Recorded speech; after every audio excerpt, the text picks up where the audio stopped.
All right, ready to dive in. Today, we're going deep into the mind of a Roman emperor, no less. Sounds intense. It is, but fascinating. We're exploring Meditations by Marcus Aurelius. Using Gregory Hayes' translation, I assume? You know it. His translation is fantastic, plus his notes are super helpful. Couldn't agree more. It's amazing we even have these writings, you know? Right, a Roman emperor's personal journal. Like getting a peek into his private thoughts. And not just any emperor. This is Marcus Aurelius, the philosopher king we're talking about. Exactly. But before we get into all that, maybe we should set the stage a bit. Good idea. Not all of our listeners are Roman history buffs. Right. So Marcus Aurelius, he ruled Rome from 161 to 180 AD. During a pretty turbulent time, if I recall. You recall correctly. Plagues, wars, political instability, a real mess. Not exactly a recipe for inner peace. Definitely not. But he was known for his commitment to virtue and stoicism. Stoicism. I feel like everyone's talking about stoicism these days. They are. It's having a moment. But honestly, I'm not sure I totally get it. Like, what's the deal with stoicism? Well, at its core, it's a philosophy about using reason to navigate the world. Which can feel pretty chaotic. Exactly. The Stoics, they believed that the universe operates according to a rational force. They called it the logos, right? That's the one. And they believed true happiness comes from aligning yourself with it. So, like, just accepting whatever happens, good or bad. Seems a bit passive, no? It's not really about being passive, more about recognizing what you can and cannot control. Okay, I think I'm starting to see where you're going with this. The Stoics emphasized focusing on your thoughts and actions, cultivating virtue. And the external stuff. Indifferent, outside the realm of your true self. So how did Marcus Aurelius, an emperor, apply these principles in his life? That's where Meditations gets really interesting. We see him using this Stoic lens to deal with real-world problems. I can imagine those were pretty big problems for a Roman emperor. You'd be right. He constantly reminds himself of the nature of life, its fleeting nature, and, well, the inevitability of death. Sounds a bit morbid, doesn't it? Maybe on the surface, but it's really about appreciating the present moment and focusing on living virtuously. I guess that could apply to anyone, not just an emperor. Exactly. Like, don't sweat the small stuff, because it really is all small stuff. I like that. So virtue, what did that mean for the Stoics? It wasn't just some abstract idea. It was about action. Acting justly, treating others with kindness, serving the common good. So this deep dive, Yeah. it's not just about ancient history then, is it? Not at all. These are timeless ideas, timeless wisdom. It's resonating with me already. What about you? What insights jump out at you from Meditations? Well, he really emphasizes living in accordance with nature, both human nature and the nature of the universe. And controlling your thoughts and emotions. Yes. It's like he's in this constant internal battle to master his mind. But it's not all about reason and self-control, is it? He gets pretty personal in some entries. Oh, absolutely. He's human. He reflects on death, on the pressures of leadership. It makes his philosophy seem more real. Exactly. It wasn't just theory for him. He lived it. He talks about his gratitude for his family and teachers. It makes you realize that these insights were hard-won. Yeah, I get that. Okay, there's a lot to unpack here, but before we move on, I want to talk about those 3 disciplines of Stoicism that Hayes mentions. Yes, the 3 disciplines: perception, action, and will. Right. What do those look like in practice for Marcus Aurelius and for us today? Okay, so perception is about seeing things objectively without letting your judgments cloud your understanding. So like step back, see the situation clearly. Got it. Right. Action is about, well, acting in accordance with virtue, even when it's hard. And will. Will is about accepting the things you can't control. Okay, so basically, if you're facing a challenge, first see it clearly without all the emotional baggage, then figure out the right course of action, the virtuous one. You're getting it. And lastly, accept that some things are just beyond my control. Perfect. And Marcus Aurelius, he actually talks about this in Book 9. Objective judgment, unselfish action, and willing acceptance. It's like his personal mantra. I love that we see him putting these ideas into practice. It's not just abstract philosophy, it's his life. Exactly. Okay, now I have to ask, where did he get all these ideas? I was wondering the same thing. He didn't just come up with this all on his own, right? No, he was deeply influenced by other thinkers. He often mentions Socrates, for example. Socrates, the Athenian philosopher. Yeah. All about virtue and self-examination. That's the one. He also draws on Heraclitus, the idea of constant change and flux in the universe. And wasn't there another Stoic philosopher he admired? Someone more practical? You're thinking of Epictetus, a former slave, actually. He became this prominent Stoic He's teacher. focused on inner freedom, right? Yes, and on focusing on what we can control, Marcus Aurelius was really moved by his teachings. So he took all these different ideas, these different influences, and wove them into his own philosophy. Precisely. And he didn't just talk about them. He tested them against the realities of running an empire. That's a tough test. Speaking of which, Meditations wasn't written for publication, was it? Nope. This was his personal journal. That's what makes it so interesting, right? Absolutely. It's raw, authentic. Cryptic entries, rough drafts, stylistic variations. It's like a window into his soul. I like the way you put that. It's like we're getting this unfiltered version of ancient Roman philosophy, direct from the source. Right, and because of that, we see his humanity, his struggles. There are entries where he's clearly working through something, you know? Yeah. And then suddenly, bam, this profound insight, beautifully expressed. It's remarkable. Some entries are so cryptic, though.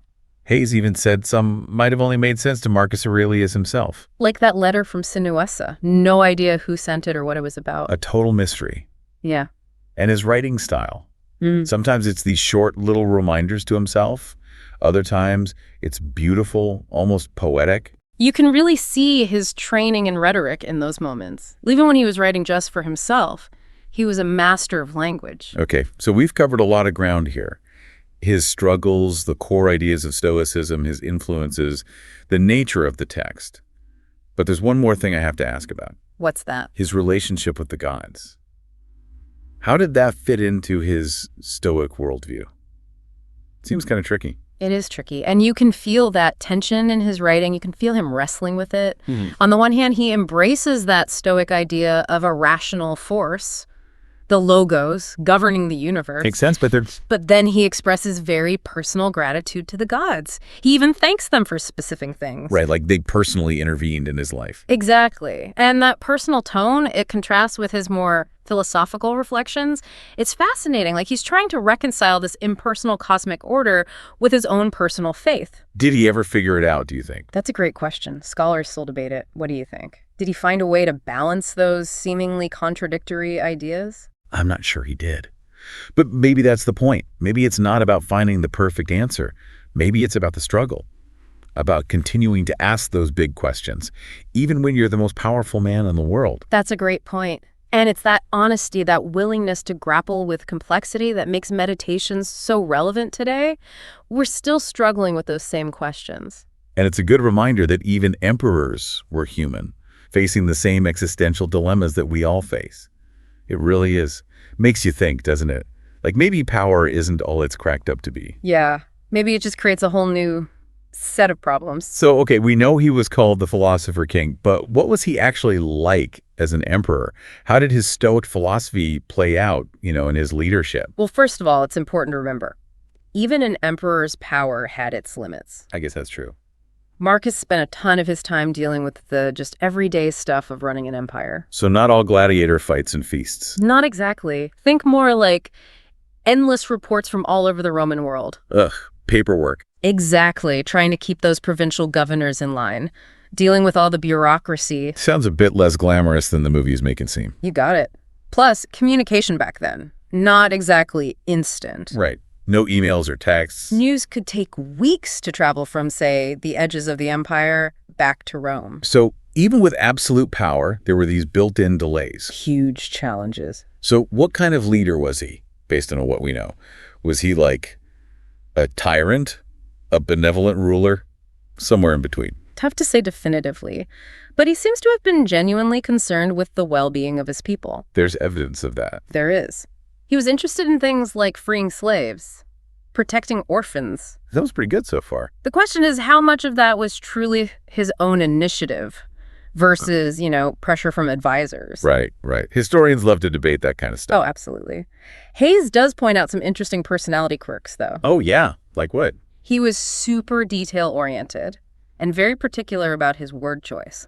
Not surprising, I guess, given his background in rhetoric. And Stoicism, for that matter. Right.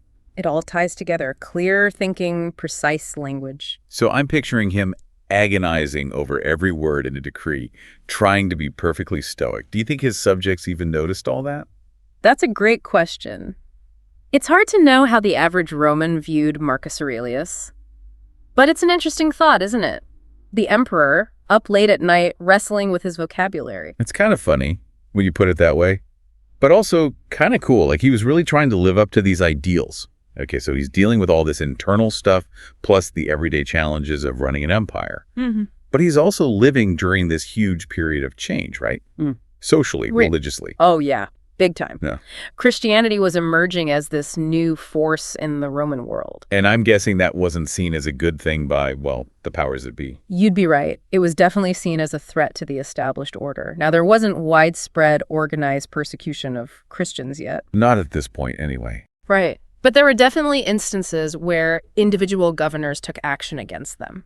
So was Marcus Aurelius one of those persecutors? What was his stance on Christianity?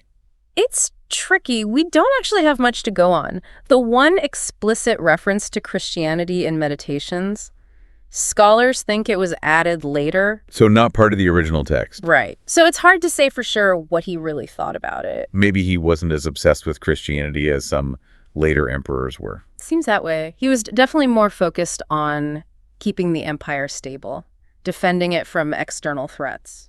Which brings us to all those wars he was constantly fighting.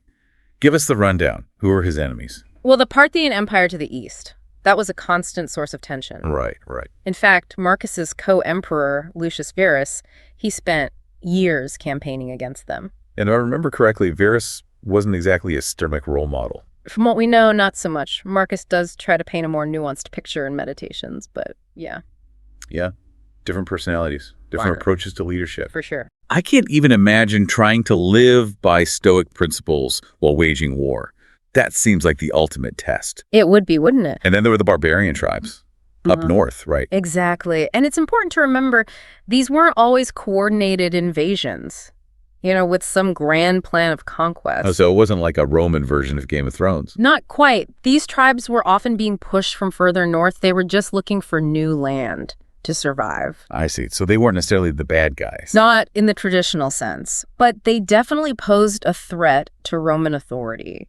And Marcus spent years on campaigns trying to contain them. And this was just the beginning, right, of a much bigger problem for Rome. You're right. These conflicts were kind of a preview of what would eventually lead to the collapse of the Western Roman Empire. But in Marcus's time, they were just this constant source of stress, pulling him away from Rome, from his philosophical pursuits. Every time he tried to find some inner peace, boom, another crisis. It makes you wonder if he ever really felt like he could truly live by his Stoic ideals. Yeah. With all that chaos going on. Absolutely. It gets at the heart of that tension in Stoicism. How do you reconcile the need to act, to lead, with this idea of accepting what you can't control? Yeah, how do you find that balance? It's a question we're all still asking, isn't it? Oh, and on top of all that, he had to deal with a rebellion led by one of his own generals. Ouch, that's gotta hurt. Tell me about this rebellion. So this general, Avidius Cassius. Avidius Cassius, got it. He was actually quite talented, proved himself during the Parthian War.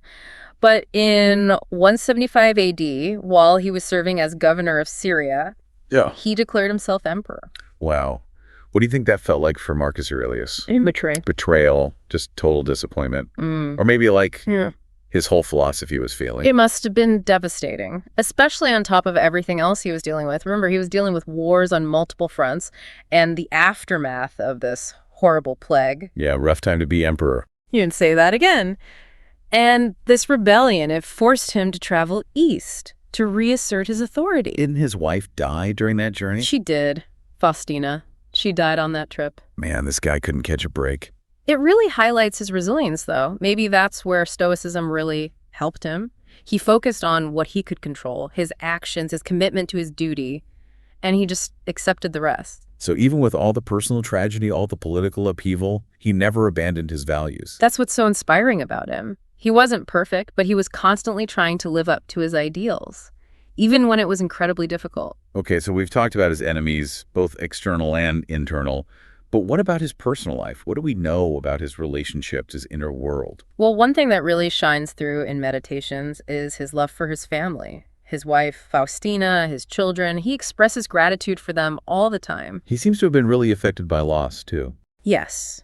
He reflects on the pain of losing loved ones quite a bit. He was also a devoted son.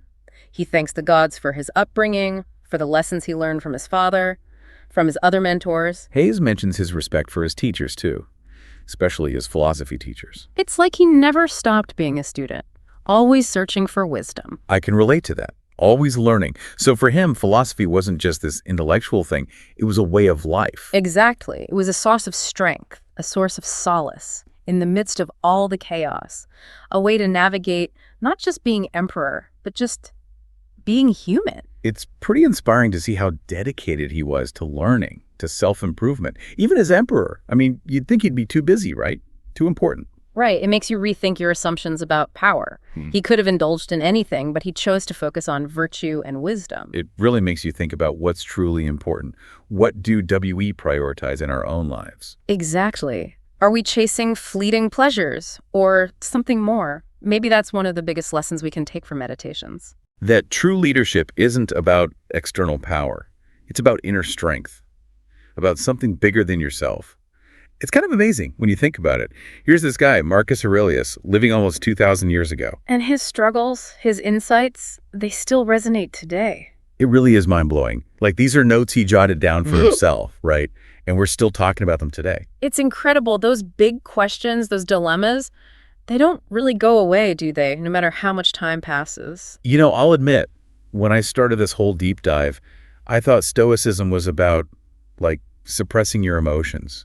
You know, being stoic in the modern sense. Yeah, I get that. It's a common misconception. But reading Meditations, it's really changed my view. It's not about denying your emotions. It's about understanding them. Seeing them for what they are. Right. Recognizing that they're often fleeting and they don't always reflect, the truth of a situation. So it's not about, like, pretending you don't feel anything. It's about choosing how you react to those feelings.